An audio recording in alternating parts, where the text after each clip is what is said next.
നമസ്കാരം, ഏവർക്കും pre market റിപ്പോർട്ട്സുകളിലേക്ക് സ്വാഗതം. ഇന്ന് ജൂൺ 4. അങ്ങനെ ഈ മാസത്തിലെ ആദ്യ ആഴ്ചയിലെ സെൻസെക്സിന്റെ വീക്കിലി എക്സ്പയറിയാണിന്ന്. ആയതിനാൽ തന്നെ ഇന്ന് മാർക്കറ്റിൽ വോൾട്ടാലിറ്റിയും എക്സ്പെക്ട് ചെയ്യേണ്ടതായിട്ട് വരും. വെസ്റ്റ് ഏഷ്യയുമായി ബന്ധപ്പെട്ടുകൊണ്ട് ഇന്നലെ രാത്രിയിൽ ഇരു കൂട്ടരുടെയും ഭാഗത്ത് നിന്നും യാതൊരുവിധ ആക്രമണങ്ങൾ ഉണ്ടായിട്ടില്ല. സമാധാനപൂർണ്ണമായിട്ട് തന്നെ തുടരുന്നുണ്ട്. ഇറാനുമായിട്ടുള്ള കരാർ ഈ വീക്കെൻഡോടുകൂടി ഉണ്ടായേക്കുമെന്നുള്ള പ്രസ്താവനയാണ് ഇന്നലെ രാത്രി US പ്രസിഡന്റ് ഡൊണാൾഡ് ട്രംപ് നടത്തുകയും ചെയ്തത്. ലെബനോനുമായിട്ടുള്ള ചർച്ചകൾ നടന്നുകൊണ്ടിരിക്കുന്നതിനാൽ തന്നെ കരാറിന് ശേഷം മാത്രമേ ഹോർമൂസ് വീണ്ടും തുറക്കുകയുള്ളെന്നുള്ള പ്രസ്താവന അദ്ദേഹം കൂട്ടിച്ചേർക്കുകയുമുണ്ടായി. ഇറാനുമായിട്ടുള്ള ഡീല് സംബന്ധിച്ച് ട്രംപിന്റെ ഒരു പ്രസ്താവന എത്രത്തോളം പ്രായോഗികമാണെന്നുള്ള കാര്യത്തിൽ നമ്മൾക്ക് സംശയങ്ങൾ തീർച്ചയായിട്ടും ഉണ്ടാകും. കാരണം എപ്പോഴൊക്കെ എണ്ണയുടെ വില ശക്തമായി ഉയരുന്നുവോ, കൂടാതെ വെസ്റ്റ് ഏഷ്യൻ പ്രശ്നങ്ങൾ രൂക്ഷമാകുന്നുവോ, അപ്പോഴൊക്കെ ഡീലിന്റെ പ്രതീക്ഷയുമായിട്ട് അദ്ദേഹം വരികയും ചെയ്യും. ഇതൊക്കെ ഒന്ന് സെറ്റിലാകുമ്പോഴത്തേക്കും അദ്ദേഹം പിൻവലിയുകയാണ് സാധാരണ കാണുന്ന കാഴ്ചയും. അതുകൊണ്ട് തന്നെ ഇറാനുമായി ബന്ധപ്പെട്ടുള്ള ഡീല് നമ്മൾ നോക്കി കണ്ടു തന്നെ അറിയേണ്ടതായിട്ടുമുണ്ട്.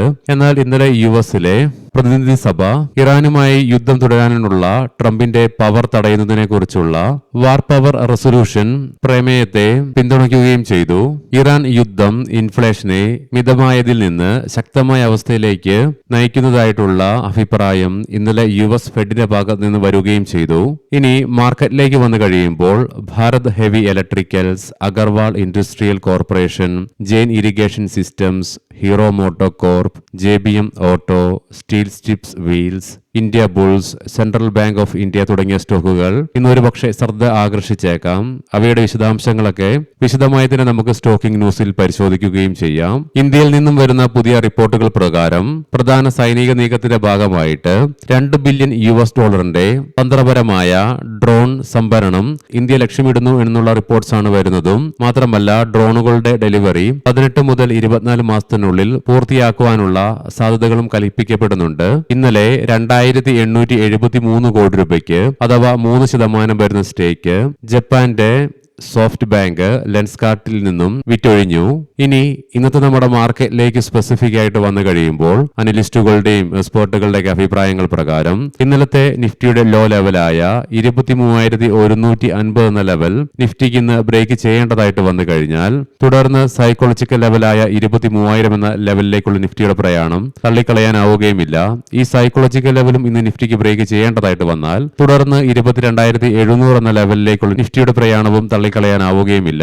എന്നാൽ അതേസമയം 23,150 എന്ന ലെവലിന് മുകളിലായിട്ട് ഇന്ന് നിഫ്റ്റിക്ക് നിലനിൽക്കുവാൻ സാധിക്കുകയാണെങ്കിൽ നിഫ്റ്റിയുടെ ഷോർട്ട് ടൈം മൂവിംഗ് ആവറേജ് ആയ 10-20 ഡേ EMകളുടെ ലെവലായ 23,600, 23,700 എന്നീ ലെവലുകളിലേക്കുള്ള നിഫ്റ്റിയുടെ പ്രയാണം തള്ളിക്കളയാനാവുകയുമില്ല. എങ്കിലും ഒരുപക്ഷെ ശക്തമായ റെസിസ്റ്റൻസും ഈ ലെവലുകളിൽ നേരിടേണ്ടതായിട്ടും വന്നേക്കാം. ആയതിനാൽ തന്നെ ഈ ലെവലുകൾ അതിശക്തമായി മറികടന്നുകൊണ്ട് ഈ ലെവലുകൾക്ക് മുകളിലായിട്ട് നിലനിന്നെങ്കിൽ മാത്രമേ തുടർന്ന് മുന്നോട്ടൊരു പ്രയാണം നിഫ്റ്റിക്ക് സാധ്യമാവുകയുമുള്ളൂ. പ്രത്യേകം ശ്രദ്ധിക്കുക, ഇത് ട്രേഡ് റെക്കമെൻഡേഷൻ അല്ല, അനലിസ്റ്റുകളുടെയും എക്സ്പേർട്ടുകളുടെയൊക്കെ അഭിപ്രായങ്ങൾ മാത്രമാണ്. എഡ്യൂക്കേഷൻ പേർപ്പസിന് വേണ്ടിയിട്ടാണ് ഈ ലെവലുകൾ വിശദീകരിക്കുകയും ചെയ്തത്. ഇന്നലെ രാവിലെ 10:30 ഇന്ത്യയിൽ നിന്നും മെയ് മാസത്തെ HSBC കോമ്പോസിറ്റ് ഫൈനൽ PMI ഡേറ്റയുടെ റിലീസ് ഉണ്ടായിരുന്നു. ഏപ്രിലെ 58.2 നിന്നും എസ്റ്റിമേഷനെയൊക്കെ മറികടന്നുകൊണ്ട് 59.3 എന്ന ലെവലിലാണ് ആക്ച്വലി റിപ്പോർട്ട് ചെയ്യുകയും ഉണ്ടായത്. തൽഫലമായി നവംബർ 25 ശേഷം പ്രൈവറ്റ് സെക്ടർ ആക്ടിവിറ്റി ഏറ്റവും ഉയർന്ന നിലയിലായിട്ട് ഇന്നലെ റിപ്പോർട്ട് ചെയ്യപ്പെട്ടപ്പോൾ അതേസമയം തന്നെ റിലീസ് ചെയ്യപ്പെട്ട മെയ് മാസത്തെ HSBC സർവീസ് PMI ഡാറ്റയും ഏപ്രിലെ 58.8 നിന്നും മെയ് മാസമായപ്പോൾ 59.8 എന്ന ലെവലിലേക്ക് ശക്തമായ ഉയർച്ച തന്നെ രേഖപ്പെടുത്തുകയും ചെയ്തു. ഇന്നലെ US-ൽ നിന്നും ഇന്ത്യൻ സമയം വൈകുന്നേരം 7:30 മെയ് മാസത്തെ ISM സർവീസ് PMI ഡാറ്റയുടെ റിലീസ് ഉണ്ടായിരുന്നു. US-ൽ നിന്നും റിലീസ് ചെയ്യപ്പെട്ട ഡാറ്റയിലും 53.7 എന്ന മാർക്കറ്റ് ഫോർകാസ്റ്റിനെ മറികടന്നുകൊണ്ട് 54.5 എന്ന ലെവലിലാണ് ആക്ച്വലി റിപ്പോർട്ട് ചെയ്യുകയും ഉണ്ടായത്. തൽഫലമായി US-ലെ സർവീസ് സെക്ടറിന്റെ 3 മാസത്തെ ഏറ്റവും ഉയർന്ന നിലയിലായിട്ടാണ് ഇന്നലെ വന്ന ഡാറ്റ റിപ്പോർട്ട് ചെയ്യുകയും ഉണ്ടായത്. ഇന്ന് ഡൊമസ്റ്റിക്കലിയോ ഗ്ലോബലിയോ പ്രധാനപ്പെട്ട ഇവന്റുകൾ ഒന്നും തന്നെ ഇല്ല. എന്നാൽ അതേസമയം ഇന്നലെ RBI ഗവർണറുടെ നേതൃത്വത്തിൽ മോണിറ്ററി പോളിസി ആരംഭിച്ചിട്ടുണ്ട്. അതിന്റെ ഔട്ട്കം നാളെ രാവിലെ 10 മണിയോടുകൂടി തന്നെ വരികയും ചെയ്യും. നിലവിൽ മാർക്കറ്റും അനലിസ്റ്റുകളൊക്കെ വെച്ച് പുലർത്തുന്ന പ്രതീക്ഷ സ്റ്റഡിയായിട്ട് തന്നെ ഇൻട്രസ്റ്റ് റേറ്റ് നിലനിർത്തുമെന്നുള്ള പ്രതീക്ഷയാണ് വെച്ച് പുലർത്തുന്നതും. ഇതിന് വിപരീതമായിട്ട് എന്തെങ്കിലും സംഭവിക്കുകയാണെങ്കിൽ അത് തീർച്ചയായിട്ടും മാർക്കറ്റിനൊരു സർപ്രൈസിംഗ് ഫാക്ടർ തന്നെയായിരിക്കും. അതിനുള്ള സാധ്യതകൾ കുറവാണെങ്കിൽ കൂടിയിട്ടും IT സെക്ടറിലുണ്ടായ ശക്തമായ ഇടിവിനെ തുടർന്നും ഗ്ലോബലി ആശങ്കകൾ നിലനിന്നതിന്റെ ഫലമായിട്ടും നിക്ഷേപകരും മാർക്കറ്റും പുലർത്തിയ ജാഗ്രതയെ തുടർന്ന് ഇന്നലെ ഇന്ത്യൻ മാർക്കറ്റിന് നഷ്ടത്തോടുകൂടി തന്നെ വ്യാപാരം അവസാനിപ്പിക്കേണ്ടി വന്നു. മാത്രമല്ല വിദേശ ധനകാര്യ സ്ഥാപനങ്ങൾ ഇന്നലെയും ഇന്ത്യൻ ക്യാഷ് മാർക്കറ്റിൽ 5656.56 കോടി രൂപയ്ക്ക് സില്ലിംഗ് തുടരുകയാണ് ഉണ്ടായത്. അതേസമയം ആഭ്യന്തര ധനകാര്യ സ്ഥാപനങ്ങൾ 5740.89 കോടി രൂപയ്ക്ക് ബൈയിങ്ങും തുടർന്നു. ലീഡിംഗ് ആയ ADR സ്റ്റോക്സിൽ ആക്സിസ് ബാങ്ക് ADRന് 0.25%, ഡോക്ടർ റെഡ്ഡീസിന് നേരിയ നഷ്ടത്തോടുകൂടിയും, ഇൻഫോസിസ് ADRന് 4.25%, വിപ്രോ ADRന് 3.5%-ലേറെയും നഷ്ടത്തോടുകൂടി ട്രേഡിംഗ് അവസാനിപ്പിക്കേണ്ടി വന്നപ്പോൾ HDFC ബാങ്ക് ADRന് ഫ്ലാറ്റ് ആയിട്ട് പോസിറ്റീവ് സെന്റിമെന്റ്സോടുകൂടിയും ICICI ബാങ്ക് ADRന് 0.87%-ന്റെയും നേട്ടത്തോടുകൂടിയും ട്രേഡിംഗ് അവസാനിപ്പിക്കുവാനുമായി. ഗ്ലോബൽ മാർക്കറ്റുകൾ പരിശോധിക്കാം. ഇന്നലെ ഇന്ത്യയിൽ അനുഭവപ്പെട്ട പോലെ തന്നെ US മാർക്കറ്റിലും IT മേഖലയിലും ഫിനാൻഷ്യൽ മേഖലയിലും ശക്തമായ ഇടിവാണ് അനുഭവപ്പെട്ടത്. തൽഫലമായി S&P 500ന് 0.25%-ന്റെയും നാസ്ഡാക്കിന് 0.89%-ന്റെയും നഷ്ടത്തോടുകൂടി ട്രേഡിംഗ് അവസാനിപ്പിക്കേണ്ടി വന്നു. യൂറോപ്യൻ മാർക്കറ്റ്സിൽ UK മാർക്കറ്റിന് 0.5%-നടുത്തും, ഫ്രാൻസ് മാർക്കറ്റിന് 0.25%-നടുത്തും, ജർമ്മൻ മാർക്കറ്റിന് 1.25%-ലേറെയും നഷ്ടം നേരിട്ടു. നിലവിലെ ഗിഫ്റ്റ് നിഫ്റ്റിയുടെ ഇൻഡിക്കേഷൻ പ്രകാരം ഗ്യാപ് ഡൗൺ ഓപ്പണിംഗ് ആണ് ഇന്ന് നമ്മുടെ മാർക്കറ്റിൽ എക്സ്പെക്ട് ചെയ്യുവാനായിട്ട് സാധിക്കുക. ഒരുപക്ഷെ ഇനിയും മാർക്കറ്റ് ഓപ്പൺ ആകാൻ 2 മണിക്കൂറിലേറെ ഉള്ളതിനാൽ തന്നെ ഒരുപക്ഷെ നമ്മുടെ മാർക്കറ്റ് ഓപ്പൺ ആയി വരുമ്പോഴേക്കും ലെവലുകൾ മാറി മറിഞ്ഞേക്കാം. കാരണം ഏകദേശം 2-3 ദിവസമായി വീഡിയോ റെക്കോർഡ് ചെയ്യുമ്പോഴുള്ള ലെവലുകളല്ല ആക്ച്വലി ഓപ്പൺ ആകുമ്പോഴേക്കും പ്രതിഫലിക്കുന്നതും. ഏഷ്യൻ മാർക്കറ്റ്സിൽ ജപ്പാൻ മാർക്കറ്റ് 1.5%-ലേറെയും, കൊറിയൻ മാർക്കറ്റ് 0.25%-ലേറെയും നഷ്ടത്തിലാണ് വ്യാപാരം ഇന്ന് ആരംഭിച്ചിട്ടുള്ളത്. കൊമോഡിറ്റിയിൽ ഇന്നലെ രാത്രിയിൽ ഇറാനുമായി ബന്ധപ്പെട്ടുള്ള ഡീലിനെ കുറിച്ച് ഈ വീക്കെൻഡിൽ ഒരു തീരുമാനം വന്നേക്കാമെന്നുള്ള പ്രസ്താവന ട്രംപിന്റെ ഭാഗത്തു നിന്ന് വന്നതിനെ തുടർന്ന് ബ്രന്റ് ക്രൂഡിന്റെയും ക്രൂഡ് ഓയിലിന്റെയും വിലയിൽ 0.25%-നടുത്ത് ഇടിവാണ് അനുഭവപ്പെടുന്നത്. ഗോൾഡിന്റെ വിലയിൽ 0.5%-ന്റെ ഉയർച്ചയാണ് അനുഭവപ്പെടുന്നത്. ഇനി നമുക്ക് സ്പെസിഫിക് ആയിട്ട് നിഫ്റ്റിയുടെ ടെക്നിക്കൽസുകൾ പരിശോധിക്കാം. PCR 0.98 എന്ന നിലയിൽ നിലകൊള്ളുന്നു.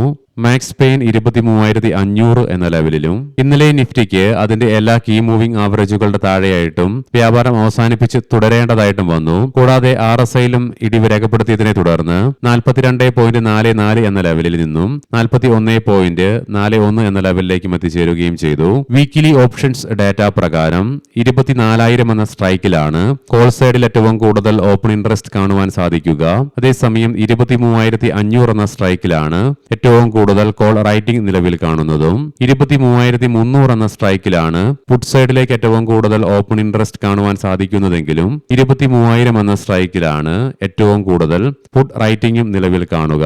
ഇനി നമുക്ക് ഇന്നത്തെ പ്രധാനപ്പെട്ട സ്റ്റോക്കിംഗ് ന്യൂസുകൾ പരിശോധിക്കാം. മുൻകൂട്ടി ഓർമ്മിപ്പിച്ചുകൊള്ളട്ടെ, ഇത് ഒരു ബൈ ഓർ സെൽ റെക്കമെൻഡേഷൻ അല്ല. ഭാരത് ഹെവി ഇലക്ട്രിക്കൽസ് നൈജീരിയയിലെ Dangote petroleum refinery and petro chemicals free സോണിൽ നിന്ന് 2,000 കോടി രൂപ മുതൽ 2,500 കോടി രൂപ മൂല്യം വരുന്ന ഒരു കരാർ ലഭിച്ചു. അഗർവാൾ ഇൻഡസ്ട്രിയൽ കോർപ്പറേഷൻ മുംബൈ, മംഗലാപുരം എന്നിവിടങ്ങളിലേക്ക് ബൾക്ക് ബിറ്റുമിൻ വിതരണത്തിനായിട്ട് ഹിന്ദുസ്ഥാൻ പെട്രോളിയം കോർപ്പറേഷനിൽ നിന്ന് 477 കോടി രൂപയുടെ കരാർ കമ്പനിക്ക് ലഭിച്ചു. ജെയിൻ ഇറിഗേഷൻ സിസ്റ്റംസ് മഹാരാഷ്ട്രയിലെ ജാൽഗാവിൽ ഏകദേശം 20,000 ടൺ വാർഷിക ശേഷിയുള്ള ഒരു ഹൈടെക് വ്യാവസായിക തലത്തിലുള്ള ബയോചാർ സൗകര്യം കമ്മീഷൻ ചെയ്തു. ഹീറോ മോട്ടോർ കോർപ്പ് ഇവരുടെ ആദ്യ ഫ്ലെക്സ് ഇന്ധന വാഹനമായ ഐക്കോണിക് സ്പ്ലെൻഡർ പ്ലസും HF ഡീലക്സും കമ്പനി പുറത്തിറക്കി. JBM ഓട്ടോ ഇന്ത്യയിലെ ഇലക്ട്രിക് ബസ് വിഭാഗത്തിലെ മുൻനിര പ്ലെയറായിട്ട് കമ്പനി ഉയർന്നു വന്നു. ഏപ്രിൽ ഇത് 33% മെയ് മാസത്തിൽ 49%-ലേക്ക് വിപണി വിഹിതം കമ്പനി ഉയർത്തുകയും ചെയ്തു. സ്റ്റീൽ സ്ട്രിപ്സ് വീൽസ് ജൂൺ 3 മുതൽ കമ്പനിയുടെ ഡെപ്യൂട്ടി മാനേജിംഗ് ഡയറക്ടർ സ്ഥാനത്ത് നിന്ന് ശ്രീ മോഹൻ ജോഷി വിരമിച്ചു. ഇന്ത്യ ബുൾസ് 1000 കോടി രൂപയുടെ ധനസമാഹരണത്തിന് കമ്പനിയുടെ ബോർഡ് അംഗീകാരം നൽകി. Central bank of India June 3 മുതൽ പ്രാബല്യത്തിൽ വരുന്ന തരത്തിൽ 3 വർഷത്തേക്ക് ശ്രീ വിവേക് കുമാറിനെ ബാങ്കിന്റെ ചീഫ് ഫിനാൻഷ്യൽ ഓഫീസറായിട്ട് നിയമിക്കുന്നതിന് ബോർഡ് അംഗീകാരം നൽകി. ഏവർക്കും നല്ലൊരു ട്രേഡിംഗ് ദിനം ആശംസിക്കുന്നു. വൈകുന്നേരം പോസ്റ്റ് മാർക്കറ്റ് റിപ്പോർട്ട്സുമായി കണ്ടുമുട്ടാം. നന്ദി, നമസ്കാരം.